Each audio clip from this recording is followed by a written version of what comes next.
ನಂಬುವವರಿಗೆ ಯಾವುದೇ ವಿವರಣೆ ಅಗತ್ಯವಿಲ್ಲ.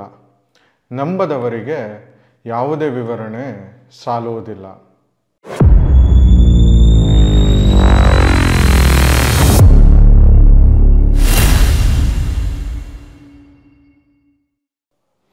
ನಮಸ್ಕಾರ, 64 ಚಾನಲ್ಗೆ ಸ್ವಾಗತ. ನಾನು ಚಂದನ್. ಈ ಪುಸ್ತಕನ ಅವಾಗ ತಾನೇ ಓದಿ ಮುಗಿಸಿದ್ದೆ.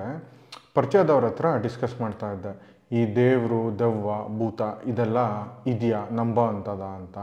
ಅದಕ್ಕೆ ಅವರಂದರು, ಇದು ಅವರವರ ನಂಬಿಕೆಗೆ ಬಿಟ್ಟಿದ್ದು. ಅವರು ಇದೆ ಅಂತ ನಂಬಿದ್ರೆ ಇದೆ, ಇಲ್ಲ ಅಂತ ನಂಬಿದ್ರೆ ಇಲ್ಲ. ನಂಬಿಕೆ ಅನ್ನೋದು ಒಂದು ರೀತಿಯ ಜಿಜ್ಞಾಸೆ. ದೇವರು, ದೆವ್ವ ಇದೆ ಅಂದರೆ ಅದಕ್ಕೆ ಪ್ರೂಫ್ ಕೊಡಬೇಕು, ಇಲ್ಲ ಅಂದ್ರೂ ಅದಕ್ಕೆ ಪ್ರೂಫ್ ಕೊಡಬೇಕು.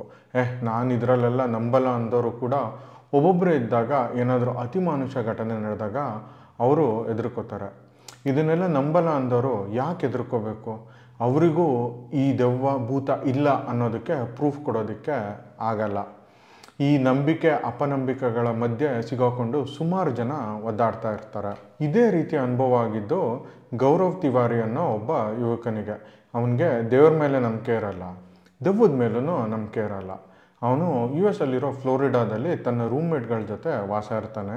ಇದ್ದಕ್ಕಿದ್ದಂಗೆ ಒಂದಿನ ಅವ್ನು ಮಲ್ಕೊಂಡಿರ್ಬೇಕಾದ್ರೆ ಅವನ ಕಿವಿಯಲ್ಲಿ ಯಾರೋ ಒಬ್ಳು ಹೆಂಗಸು ಬಂದು ಗೌರವ್ ಅಂತ ಅವನ ಹೆಸರು ಕರೆದಂಗಾಗತ್ತೆ. ಇದು ಅವನ ಫಸ್ಟ್ ಪ್ಯಾರಾನಾರ್ಮಲ್ ಎಕ್ಸ್ಪೀರಿಯನ್ಸು. ಅವನು ವಾಪಸ್ ಇಂಡಿಯಾಗೆ ಬಂದಮೇಲೆ ಪ್ಯಾರಾನಾರ್ಮಲ್ ಸೊಸೈಟಿನ ಕಂಡುಹಿಡಿತಾನೆ, ಅದರ ಅಧ್ಯಕ್ಷ ಕೂಡ ಆಗ್ತಾನೆ. ಆದರೆ ಅನ್ಫಾರ್ಚುನೇಟ್ಲಿ ಒಂದಿನ ಅವನೇ ಆ ನೆಗೆಟಿವ್ ಎನರ್ಜಿಗೆ ಬಲಿಯಾಗ್ತಾನೆ. ಈ ಕಥೆ ಎಲ್ಲ ನಮ್ಗೆ ಯಾಕೆ ಗೊತ್ತು ಅಂತೀರಾ? ನಾವೇನು ಪ್ಯಾರಾನಾರ್ಮಲ್ ಆ್ಯಕ್ಟಿವಿಸ್ಟ್ ಅಲ್ಲ. ಆದರೆ ನಾವೊಂದು ಪುಸ್ತಕ ಓದಿದ್ವಿ, ಆ ಪುಸ್ತಕದಲ್ಲಿ ಈ ವಿಷಯಗಳೆಲ್ಲ ಇದ್ವು. ನಾವು ಓದಿದ ವಿಭಾಗದಲ್ಲಿ ಇವತ್ತು ನಾವು ಪರಿಚಯ ಮಾಡ್ಕೋತಾ ಇರೋ ಪುಸ್ತಕ ಅದೇ. ಪುಸ್ತಕದ ಹೆಸರು ಪ್ಯಾರಾನಾರ್ಮಲ್. ಲೇಖಕರು ಗುರುರಾಜ್ ಕೋಟ್ಕಣಿ, ಪ್ರಕಾಶಕರು ಅಂಕಿತ ಪುಸ್ತಕ. ಪುಟಗಳು 144, ಬೆಲೆ $175. Genre horror. ಈ ಪುಸ್ತಕದಲ್ಲಿ ಸುಮಾರು 21 ಓದಿದ, ಕೇಳಿದ, ಅನುಭವಿಸಿದ ಪ್ಯಾರಾನಾರ್ಮಲ್ ಘಟನೆಗಳಿವೆ. ನಿಮ್ಗನ್ನಿಸ್ಬೋದು, ಈ ಥರ ಕಂಟೆಂಟು ಯೂಟ್ಯೂಬಲ್ಲಿ ಸುಮಾರಿದೆ, ಇದನ್ನೇ ಯಾಕೆ ಓದಬೇಕು ಅಂತ. ನಮಗೂ ಫಸ್ಟು ಹಾಗೆ ಅನಿಸಿತ್ತು. ಬಟ್ ಯೂಟ್ಯೂಬ್ ವಿಡಿಯೋಲಿ ಯಾರೋ ಮಾತಾಡಿದ್ದನ್ನು ಕೇಳೋದಕ್ಕೂ, ಪುಸ್ತಕ ಓದ್ತಾ ಆ ಪ್ರತಿಯೊಂದು ಸಾಲನ್ನು ಇಮ್ಯಾಜಿನ್ ಮಾಡ್ಕೊಳ್ಳೋದಕ್ಕೂ ಅಜಗಜಾಂತರ ವ್ಯತ್ಯಾಸ ಇದೆ. ಈ ಪುಸ್ತಕನ ಓದಬೇಕಾದ್ರೆ ಈ ಘಟನೆ ನಮಗೆ ನಡೆದಿದೆಯೇನೋ ಅಂತ ಅನ್ಸೋದಕ್ಕೆ ಶುರುವಾಗುತ್ತೆ. ಒಂದೊಂದು ಸಲ ಅಂತೂ ಬುಕ್ಕು ಮಡ್ಚಿಟ್ಬಿಟ್ಟು ಮಲ್ಕೊಳ್ಳೋಣ ಅಂತ ಭಯ ಆಗಿದ್ದು ಉಂಟು. ಇಷ್ಟೆಲ್ಲ ಆದರೂ ಈ ಪುಸ್ತಕ ಓದಲೇಬೇಕಂದ್ರೆ ಹೌದು, ಖಂಡಿತ ಓದಲೇಬೇಕು. ಯಾಕೆಂದರೆ ಇದು ಓದಬೇಕಾದ್ರೆ ನಿಮಗಾಗೋ ಅಡ್ರೆಲಿನ್ ರಶ್ನ ನೀವು ಅನುಭವಿಸೇ ತೀರಬೇಕು, ಅಷ್ಟು ಸಖತ್ತಾಗಿರುತ್ತೆ. ಈ ಪುಸ್ತಕದಲ್ಲಿ ಹಲವಾರು ಸೂಪರ್ ಘಟನೆಗಳನ್ನ ಸಖತ್ತಾಗಿ ಬರೆದಿದ್ದಾರೆ. ಉದಾಹರಣೆಗೆ ನೈನಿತಾಲ್ನ ಹಾಂಟೆಡ್ ಚರ್ಚ್ ಇರ್ಬೋದು, ಕುಲ್ದಾರ ಹಳ್ಳಿ ಇರ್ಬೋದು, ಇಲ್ಲ ಅಸ್ಸಾಮಲ್ಲಿರೋ ಕೊಳ್ಳೇಗಾಲದ ಥರ ಹಲವಾರು ಗ್ರಾಮಗಳಿರ್ಬೋದು. ಇದ್ರ ಬಗ್ಗೆ ಡೀಟೇಲ್ಸು ತುಂಬ ಚೆನ್ನಾಗಿ ಬರೆದಿದ್ದಾರೆ. ಅದಲ್ಲದೆ ಪ್ಯಾರಾನಾರ್ಮಲ್ ಆ್ಯಕ್ಟಿವಿಸ್ಟ್ ಗೌರವ್ ತಿವಾರಿ ಹೇಗೆ ತೀರ್ಕೊಂಡ್ರು ಅನ್ನೋ ಘಟನೆ ಕೂಡ ಇದರಲ್ಲಿ ಬರೆದಿದ್ದಾರೆ. ಅದು ಓದಲೇಬೇಕು ನೀವು, ಸಖತ್ತು ಥ್ರಿಲ್ಲಿಂಗ್ ಆಗಿದೆ. ಈ ಪುಸ್ತಕಕ್ಕೆ ಮತ್ತೊಬ್ಬ ಪ್ಯಾರಾನಾರ್ಮಲ್ ಆ್ಯಕ್ಟಿವಿಸ್ಟ್ ದೇವರಾಜ್ ಸನ್ಯಾಲ್ ಅವರು ಅದ್ಭುತವಾದ ಮುನ್ನುಡಿ ಬರೆದಿದ್ದಾರೆ.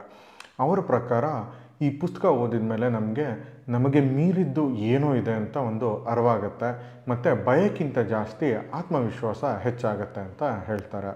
ಅಂದಂಗೆ ನನ್ನೂರು ಕೊಳ್ಳೇಗಾಲ. ಇದನ್ನು ನಾನು ನನ್ನ ಫ್ರೆಂಡ್ಸ್ಗೆ ಹೇಳಿದ್ರೆ ಅವರು ಫಸ್ಟ್ ಕೇಳೋ ಪ್ರಶ್ನೆ, ನಿನಗೆ ದೆವ್ವ ಭೂತದ ಅನುಭವ ಆಗಿದೆಯಾ, ಅಲ್ಲಿ ಮಾಟ ಮಂತ್ರ ಮಾಡ್ತಾರಾ ಅಂತ. ಅಫ್ಕೋರ್ಸ್ ನನಗೆ ಫಸ್ಟ್ ಹ್ಯಾಂಡ್ ಅನುಭವ ಆಗಿಲ್ಲ, ಬಟ್ ಫಸ್ಟ್ ಹ್ಯಾಂಡ್ ಅನುಭವ ಆಗಿರೋ ಕಥೆಗಳನ್ನ ನಾನು ಕೇಳಿದ್ದೀನಿ. ಸುಮಾರು ಕಥೆಗಳು ನಿಜ ಇರ್ಬೋದೇನೋ ಅಂತ ಅನಿಸಿದ್ರೆ ಸುಮಾರು ಕಥೆಗಳು ಡುಬಾಕ್ ಅಂತ ಅನಿಸುತ್ತೆ. ಅಫ್ಕೋರ್ಸ್ ನಿಮ್ಗೇನಾದರೂ ಈ ಕಥೆನ ಕೇಳಬೇಕು ಅಂತ ಇಂಟ್ರೆಸ್ಟ್ ಇದ್ದರೆ ಕಮೆಂಟಲ್ಲಿ ತಿಳಿಸಿ, ಅದ್ರ ಬಗ್ಗೆ ಇನ್ನೊಂದು ವಿಡಿಯೋ ಹಾಕ್ತೀನಿ. ಈ ಪುಸ್ತಕದಲ್ಲಿ ಕಥೆಗಳು ಅನ್ನೋದಕ್ಕಿಂತ ರಿಸರ್ಚ್ ಆರ್ಟಿಕಲ್ಸ್ ಇದೆ ಅಂತಲೇ ಹೇಳ್ಬೋದು. ಎಲ್ಲೂ ಒಂಚೂರು ಬೋರ್ ಹೊಡೆಸ್ದೆ ಸಖತ್ ಫಾಸ್ಟಾಗಿ ಓದಿಸ್ಕೊಂಡು ಹೋಗುತ್ತೆ. 1 ಗಂಟೆ ಪಟ್ಟಾಗಿ ಕೂತಿದ್ರೆ ಈ ಪುಸ್ತಕನ ಒಂದೇ ಸೀಟಿಂಗಲ್ಲಿ ಮುಗಿಸ್ಬೋದು, ಅಷ್ಟು ಸಖತ್ತಾಗಿದೆ. ಬನ್ನಿ, ಈ ಪುಸ್ತಕದಿಂದ 2 ಸಣ್ಣ ಪ್ಯಾರಾಗ್ರಾಫು ನಿಮಗೋಸ್ಕರ. ಅದಕ್ಕೂ ಮುಂಚೆ ನಾವು ಮಾಡ್ತಿರೋ ಈ ಕನ್ನಡ ಪುಸ್ತಕವನ್ನು ಪರಿಚಯಿಸೋ ಕೆಲಸ ನಿಮಗೆ ಇಷ್ಟ ಆಗಿದೆ ಅಂದರೆ ದಯವಿಟ್ಟು ನಮ್ಮ ಚಾನಲ್ಗೆ ಸಬ್ಸ್ಕ್ರೈಬ್ ಆಗಿ, ಈ ವಿಡಿಯೋನ ಲೈಕ್ ಮತ್ತು ಶೇರ್ ಮಾಡೋದು ಮರಿಬೇಡಿ. ಅಧ್ಯಾಯದ ಶೀರ್ಷಿಕೆ ಆ ಸಿನಿಮಾ ಶೂಟಿಂಗ್ನ ಕಥೆಯೇ ಒಂದು ಹಾರರ್ ಸಿನಿಮಾದ ಕಥೆಯಂತಿತ್ತು. ಅವರಿಗೆ ಕನ್ನಡಿಯಲ್ಲಿ ಕಂಡಿದ್ದು ಬೆನ್ನ ಹಿಂದೆ ನಿಂತಿದ್ದ ಆಳೆತ್ತರದ ಕಪ್ಪು ಆಕೃತಿ. ನಿಂತಲ್ಲಿಯೇ ನಲುಗಿ ಹೋದ ನಟನ ಕಾಲುಗಳಲ್ಲಿ ನಿಶಕ್ತಿಯ ಭಾವ. ಅವಸರದಲ್ಲಿಯೇ ಮೇಲೇರಿ ಬಂದು ಸಿನಿಮಾ ಯೂನಿಟ್ನ ಪ್ರೊಡಕ್ಷನ್ ಮ್ಯಾನೇಜರ್ಗೆ ತಿಳಿಸಿದರೆ ಆತ ಗಹಗಹಿಸಿ ನಕ್ಕು ಬಿಟ್ಟನಂತೆ. ಕಟ್ಟಡದ ಮಾಲೀಕನ ಮಾತುಗಳ ಪ್ರಭಾವವಿದು. ಅಂಥದ್ದೆಲ್ಲ ಏನೂ ಇಲ್ಲ, ಬೇಕಿದ್ರೆ ಸಂಜೆ ನಾನೊಬ್ಬನೇ ಹೋಗಿ ಬರ್ತೀನಿ ಎಂದವನು ಸಂಜೆ 7 ಹೊತ್ತಿಗೆ ಒಬ್ಬನೇ ಹೋಗಿದ್ದನಂತೆ. ಆಗವನು ಹೋದ 10 ನಿಮಿಷದಲ್ಲಿ ಹೃದಯ ವಿದ್ರಾವಕ ಆಕ್ರಂದನ. ಆಗೊಂದು ಅರ್ಥನಾದ ಕೇಳಿ ಏನಾಯಿತೆಂಬ ಗಾಬರಿಯಲ್ಲಿ ಸಿನಿ ತಂಡ ಅತ್ತ ಓಡುವ ಮುನ್ನವೇ ಓಡೋಡುತ್ತಾ ಮೆಟ್ಟಲೇರಿ ಬಂದು ಕೂದಲು ಕೆದರಿಕೊಂಡು ಬೋರಲು ಬಿದ್ದನಂತೆ ಮ್ಯಾನೇಜರ್. ರಜನೀಶ್ ಹೇಳಿದ್ದು ನಿಜ. ಬೆನ್ನ ಹಿಂದಿನಿಂದ ಅಕ್ಷರಶಃ ಕತ್ತು ಹಿಸುಕಿದಂತಾಯಿತು ನನಗೆ. ಬೇಗ ಶೂಟಿಂಗ್ ಮುಗಿಸಿ ಇಲ್ಲಿಂದ ಹೊರಟು ಹೋಗೋದೊಳಿತು ಎಂದಿದ್ದನಂತೆ ಆತ. ಕತೆ ಇಷ್ಟಕ್ಕೆ ಮುಗಿಯಲಿಲ್ಲ. ತಂಡದ ಅಷ್ಟೂ ಸದಸ್ಯರಿಗೆ ಒಂದಿಲ್ಲೊಂದು ಅನುಭವ ಕೊಟ್ಟಿರುವ ಕಟ್ಟಡವದು. ಬಿಲ್ಡಿಂಗ್ನ ನಡುಭಾಗದಲ್ಲಿ ಮಹಿಳೆಯೊಬ್ಬರ ತೂಗು ಚಿತ್ರವಿದೆ. ಆ ಚಿತ್ರ ಬಳಸಿ ಸಿನಿಮಾಕ್ಕೆ ಭಯಾನಕ ಸನ್ನಿವೇಶವೊಂದನ್ನು ಸೃಷ್ಟಿಸಬೇಕು ಎನ್ನುವುದು ನಿರ್ದೇಶಕರ ಉದ್ದೇಶ. ಆದರೆ ಅದೆಷ್ಟೇ ಪ್ರಯತ್ನ ಪಟ್ಟರೂ ಆ ಚಿತ್ರ ಸರಿಯಾಗಿ ಸ್ಪಷ್ಟವಾಗಿ ಕಾಣುವಂತೆ ಚಿತ್ರಿಸುವುದು ಸಿನಿ ತಂಡಕ್ಕೆ ಸಾಧ್ಯವೇ ಆಗದೆ ಕೈಬಿಟ್ಟಿತಂತೆ ಚಿತ್ರತಂಡ. ದೆವ್ವದ ಸಿನಿಮಾದಲ್ಲಿ ದೆವ್ವದ ಕಥೆಯೇನೋ ಚಂದ, ಆದರೆ ಸಿನಿಮಾದ ಸಂದರ್ಭದಲ್ಲಿಯೇ ದೆವ್ವದ ಕಥೆ ಎನ್ನುವುದು ನಿಜಕ್ಕೂ ಅಚ್ಚರಿ. ಅಲ್ಲಿ ನಿಜಕ್ಕೂ ಬಡಗಿಯ ದೆವ್ವವಿದೆಯಾ? ಏನಿತ್ತು ಆ ವಿಲಕ್ಷಣ ಬಾತ್ರೂಮಿನಲ್ಲಿ? ಆ ಭಾವಚಿತ್ರದ ಹಿಂದಿನ ರಹಸ್ಯವೇನು? ಸಿನಿ ತಂಡದ ಅನುಭವಗಳು ಭ್ರಮೆಯ ವಾಸ್ತವವ ಗೊತ್ತಿಲ್ಲ. ಇನ್ ಕೇಸ್ ನೀವೇನಾದರೂ ಆಲ್ರೆಡಿ ಪುಸ್ತಕ ಓದಿದರೆ ನಿಮ್ಮ ಅನಿಸಿಕೆನ ಕಮೆಂಟ್ ಮೂಲಕ ತಿಳಿಸೋದು ಮರಿಬೇಡಿ. ಮುಂದಿನ ವಾರ ಹೊಸ ಪುಸ್ತಕದೊಂದಿಗೆ ನಿಮ್ಮ ಮುಂದೆ ಬರ್ತೀನಿ. ಅಲ್ಲಿವರೆಗೂ ಓದಿ ಮರಳಾಗಿ. ವಿಡಿಯೋ ನೋಡಿದ್ದಕ್ಕಾಗಿ ಧನ್ಯವಾದಗಳು. ನಾನು ಚಂದನ್, ಸೈನಿಂಗ್ ಆಫ್.